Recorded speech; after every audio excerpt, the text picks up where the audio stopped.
ప్రతి అడుగులోనూ పరీక్ష, ప్రతి చూపులోనూ నిరీక్షణ. ఆశల రెక్కలు కాలి, గుండెల్లో మూగవేదన. ఆ కన్నీళ్లలో ఉన్నది పిరికితనం కాదు, ఆమె నవ్వే పెదవుల వెనక ఉన్న విషాదం. లోపల ఎన్ని గాయాలైనా బయట పడనీయదు.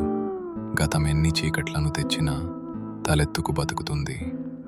తన కన్నీరు అణువణువున ఒక కథ.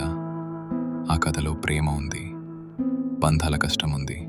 అయినా ఆ కన్నీరు ఆమెను బలహీనం చెయ్యలేదు. అది ఆమెలోని ఆత్మగౌరవాన్ని పోషించింది. ఏమీ చెప్పకుండానే ఎన్నో నేర్చుకున్నది. ఏదైనా సరే ఎదురు నిలిచి పోరాడింది. ఆమె బాధ ఆమెకు ఒక ఆభరణం. అది ఆమె గర్వం, ఆమె నిజమైన అందం. ఇది ఒక ఆడపిల్ల కన్నీరు. అది కరిగిపోయేది కాదు, కదిలించేది. కన్నీటి అలల సాగరంలోనూ ఆమె తలెత్తుకు నిలబడి